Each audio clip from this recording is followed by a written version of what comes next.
Okay, lots to cover this week. Not so much in terms of the lessons, because I'm stopping with lesson 5, which is layers.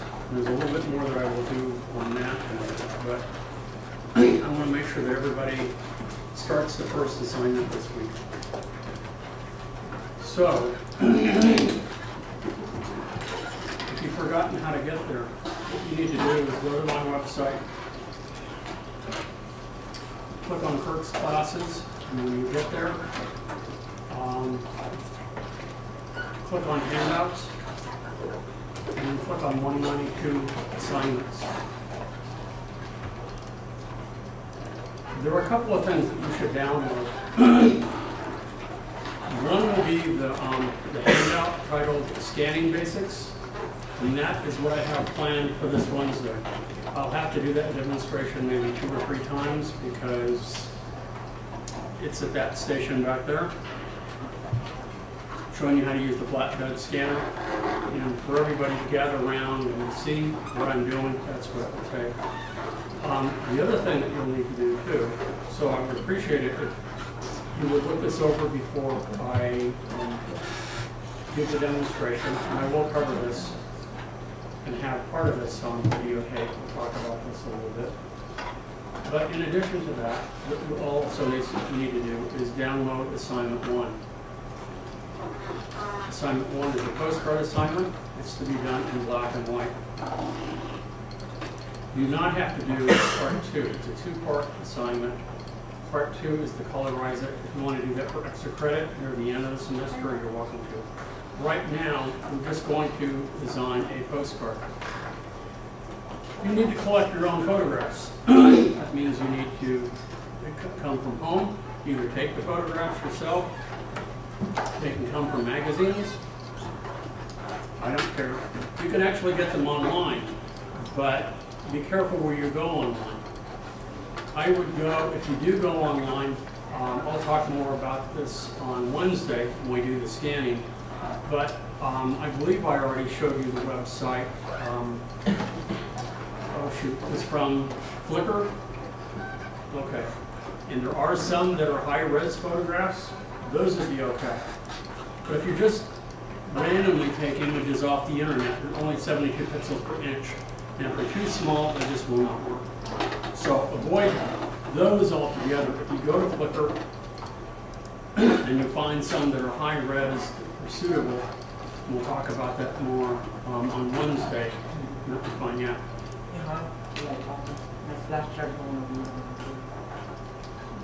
What is it? What message does it give you? No, it doesn't show at all.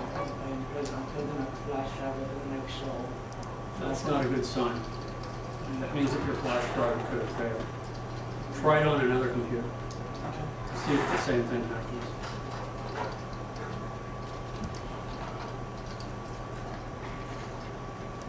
So, you will need to collect for this assignment a minimum of 4 photographs. And they need to be at 300 dots per inch when we scan them, or when you, if they're already digital, that's the resolution that's going to work. And what this is a composite piece. You'll have one dominant photograph that will serve as the background. And then you're going to introduce a minimum of 3 additional photographs, images into that. So it could be a desert scene. And then you're going to put somebody in the desert, or you're going to put a camel in the desert, or you're going to put a plane overhead, or you're going to put a flower along with the plane and the camel. And when we're done with that, I want it to look like an actual photograph. I don't want it to look like it's pieced together.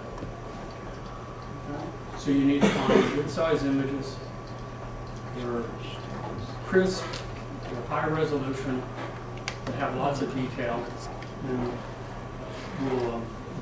you'll work to combine those, and we'll blend them together. Okay? So you need to start looking, if you haven't already, start looking for those images. Yep. Yeah. If they're digital and you sound like on the computer, then you'll just plug the computer in, or you'll bring it in on a disk, and that's fine. Just try no scanning, right? No, you only need to scan images that are already in print. So that's one thing. That's what I want to work on today. I want to make sure, or not today, this week. I want to give the scanning demonstration, and I want to make sure that you guys start this Wednesday working on this project. In addition to that, again, if we go back to my website here, there is an article that I wrote last semester, tips for creating a new Photoshop document. I would also like you to read that. And it will make your job, when you start your project, a lot easier. Okay? Because a postcard is approximately 5 by 7. You know it's going to be 300 pixels per inch. So you're going to start with a blank document. It's that size, that resolution, and then you're going to bring all of your images into it. That's the bottom line. But if you read this, I think it will be helpful. Okay? It's short, not too long. So that's another thing that I want you to do. Okay? If you go to my website, kmart66.com, under recent posts, if you don't see it, click on more. And what is this one? The tips for creating a new Photoshop document. So that's another thing that you need to read. Okay? So that's, all the homework that you'll need to do for this Wednesday. Now, in the meantime, I wanted to come back to layers and show you. I'm going to go to the end of the assignment.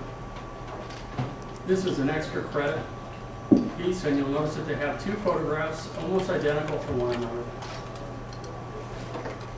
But notice that Grandpa back here has his eyes closed. Okay? But if we look at the other photograph, now they purposely goofed this up, but still, they changed the exposure. Notice that there's a lot of detail that's lost in the shadows.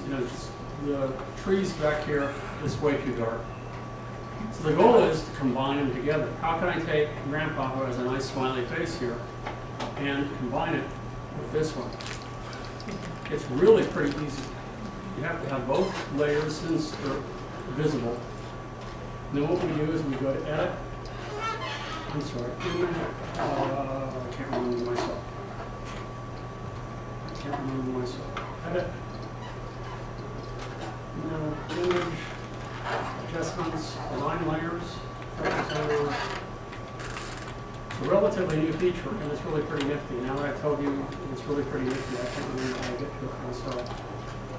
Hold on, I thought it was under, maybe it was under layers.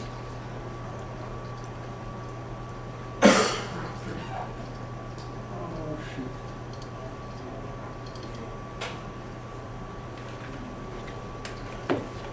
Oh, man, I blew it. Okay. I take full responsibility here.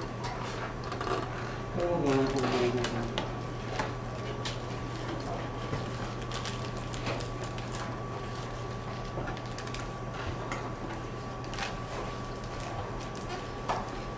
Edit auto on. Okay, thank you. I'm under the wrong place. So we'll go to edit. What do we have auto on? Review. Huh? Not here? Yeah, under transform. Thank you. Transform. No? Under Or auto line layer, but it's not. Maybe you have to select both of the layers. okay, then let's do that. Yeah, I think so. Now let's go to edit. Auto on layers. Okay. I'm just going to leave auto selected. Okay. And what it does is it hunts for similarities, and you'd be surprised at how accurate it is.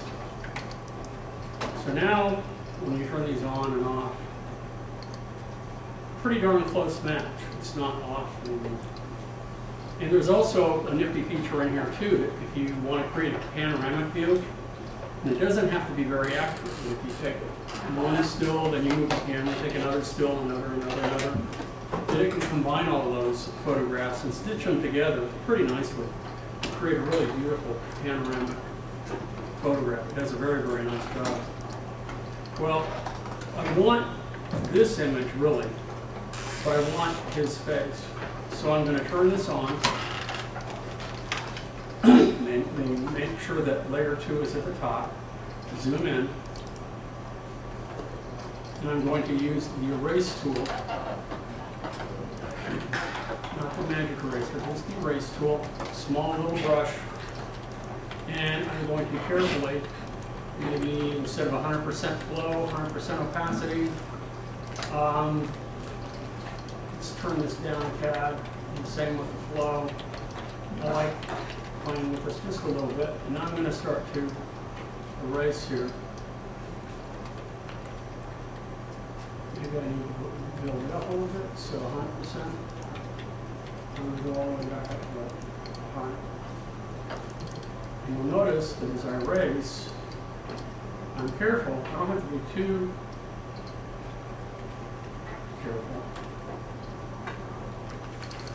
Notice that the other image comes through. And that it aligns pretty nicely with everything else.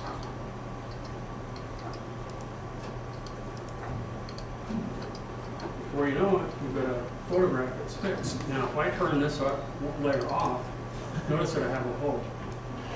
But because the image underneath is aligned perfectly, it's allowing this to show through, the bottom image to show through, and I can combine these when I'm done. I can leave it as is and print it. Or if I want to merge these together or flatten these so that they turn into one image, I can do that. This is something else that we can do with layers when we're done. If I move over here to the right, upper right-hand corner of my layer palette, and I click this little button here, I can merge down, I can merge visible. If I have lots of layers and I only want to merge the visible layers, or I could just flatten the whole image. Now if I flatten the whole image, boom, it's just one combined image now. But I've lost those other two layers. Now, notice here, by doing that, I didn't think this through. Notice how this in the corner and the edge doesn't match very well. I would probably have to crop part of that out. Still makes for a pretty good photograph though. And he's fixed pretty nicely. Okay? So that's a nice feature. But unbeknownst to me, I didn't realize, and now we both know, in order to do that, you have to make sure that both layers are selected. Everybody remember how to select multiple layers? There's two ways that you want to. You can hold down Shift. Or what if they're not contiguous? Then what key do you hold down? Meaning, what if I had 5 layers? And I had one at the top and one near the bottom that I wanted to select. Command key. Close. On the PC, it would be the Control key. On the Mac, it's the Command key. Okay. So that's pretty cool. I'm going to close that. In the meantime, do you want me to go over this lesson? I talked about layers a lot last Wednesday, but I never got the opportunity to actually go over the lesson in detail and put it together the way it is here. Except to all of you. Want to do it on your own? Some of you already have. Huh? Just do it on your own? Okay. And if you have questions, let me know. We have one vote for do it on your own. Does he speak for the rest of you? That's okay. Or do you need assistance on any particular parts? You know how to combine images? Just use the move tool, drag it over, boom, combine. You know how to erase a white background very easily? Use the magic eraser tool, that'll probably be the best one, right? And all you have to do is click on the back and boom, it's gone. Remember, the settings were off, it's eating away at part of the photograph. So when you notice that, hit undo. Change the tolerance, which is a little diameter of pixels, and I'm going to dial it back to 16. See how that looks? And then click here, and that looks much better. So if you're not careful, you need to wait too much better. One of the things that they have us do in the exercise is to work with type. So for example, we have this, number 2. And they already have added the interior drop shadow, which is really pretty cool because it looks like it's cut out. There's another sheet behind it. Looks really neat. If you want to edit it, just select the text tool. Since this is editable text, click, highlight it, and drag. And then we can change this to a 3, which is what they want us to do. We can also highlight it again, and we can use the spinner to enlarge, or we can click and drag and put in a specific point size. Very nice. And everybody see what I use the spinner here? Just click and drag left or right to enlarge or reduce. Does some very nice.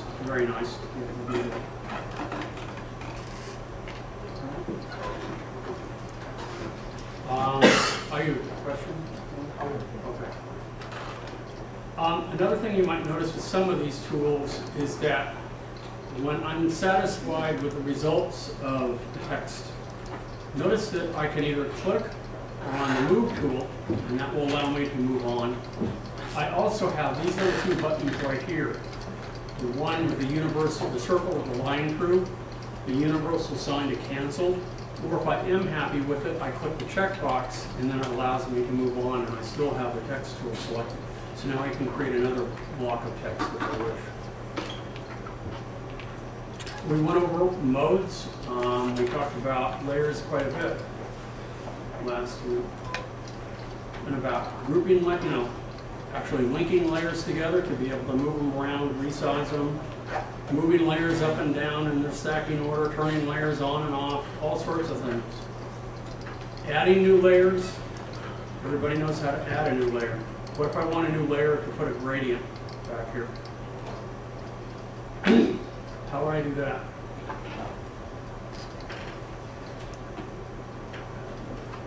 What? I want to add a brand new layer. At the bottom? It doesn't matter where it is. I'll put it at the top. I'll select it here. Whatever layer is selected, when I create a new layer, it will automatically add a layer on top of the one that's selected. At the bottom, little icon at the There's a bottom. little icon down here, brand new layer. I click, notice it added right there. If I want to rename it, double click. I will name it gradient, because that's what this is going to be. If I want to move it up and down in the stacking order, how do I do it? There's 2 different ways of doing it. I can click and drag, which is probably a really easy way of doing it. I can also hold down the command key and I can hit the left or right bracket and achieve the same goal. And what should be clear is the reason for using layers is to isolate all of the elements of your project so that they look as if it's one piece, and it is one piece, but they work and they function independently of one another. And so if you make revisions to one, you don't ruin the other part of it, because it is independent. To add a gradient to this layer is really very easy. And if we go back and I use the fill bucket, underneath I select gradient. Remember how to find, I want to go from a solid color to transparent for the background. So I click here, and I'm going to go foreground to transparent. That's what this little button is right here. Then I'll select a nice deep green from over here. Maybe this one from a dark yellow or dark green. And then making sure that this gradient layer is selected, click and drag, and wherever I release is where it fills. Now, before you know it, because it's filling solid to the background, the whole background is filled. I can go back a couple of steps. So, And what I can do, I'm going to bring this up a little bit. I'm going to bring this up. I'm going to bring these guys, the lever, or actually the paper texture down, so it's below. But notice the paper texture really pretty much starts to get wiped out if I turn these layers off. See how it starts to actually get covered up? One of the things that I could have done was change the opacity when I filled it, or I can come back now with layers and I can change the opacity of this entire layer. And I can change it by clicking here and sliding across, or I can put in a specific percentage. And make sure I have the right layer selected, and I didn't. So I'm going to go back and make sure that's okay. Select the gradient layer and change that. So it just adds a little bit of a tint on top of it. And if I don't like it, I can always turn it off. I can always throw it away. If I want to add to it, I can. I can go ahead and click and drag and actually pull this up further. Notice how the gradient extends beyond. If I want to restrict the direction of the gradient, which key do you think I would hold down? What if I only want it to be horizontal or vertical? I want it to be perfectly vertical or perfectly horizontal.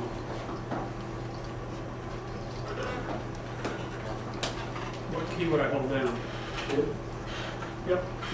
So if I wanted to bring this gradient from top to bottom and wanted it to be perfectly vertical or horizontal, hold down the shift key.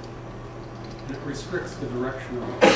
Wherever you click is where the gradient begins, and wherever you release, because you click and you drag, wherever you release is where the gradient ends.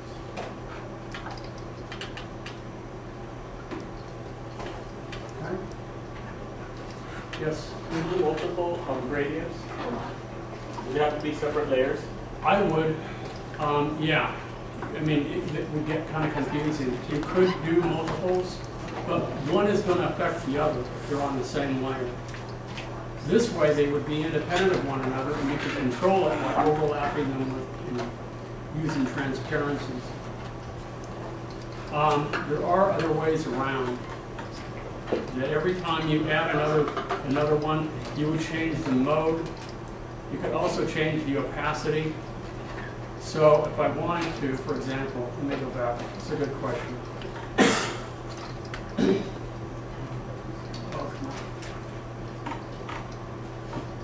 going to change the opacity to 100%. Now, if I wanted to add another color, to the same layer, this is opaque. And if I use gradient and I click and I drag from here in this direction, notice how there was green over here. Notice how it interacts with it. So maybe what I need to do instead is now if I'm going to add another color, you would select these. I didn't want that. Let's pick a nice bright yellow. Let me try that again.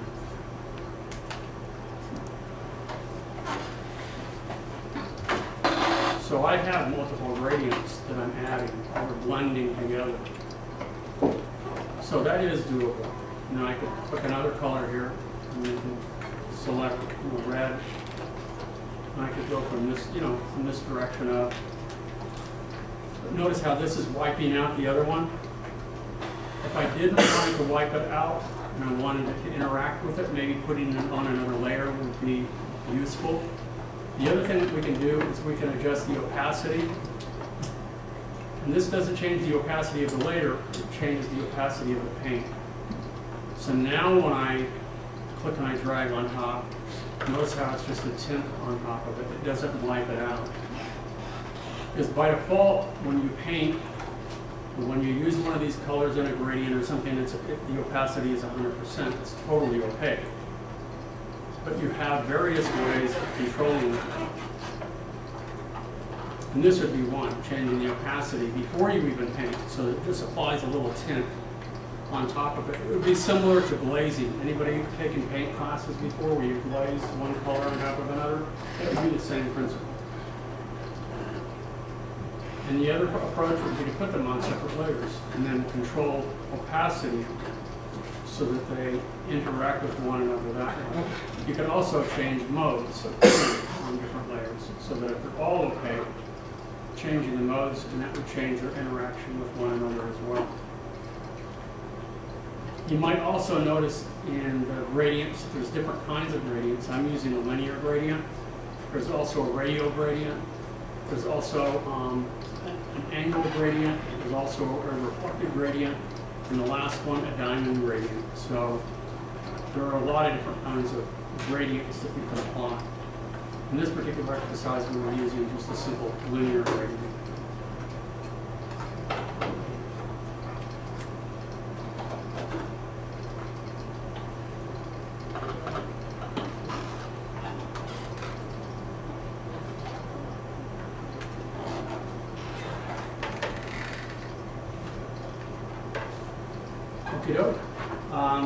The rest of today can be a work day then. And if some of you are already done with this, then collect photographs, maybe read the handouts and article if you have on the next assignment.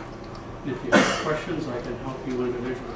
Also, if you have exercises that you want me to check off, then open those and I will check those off too. Okay? Short lecture.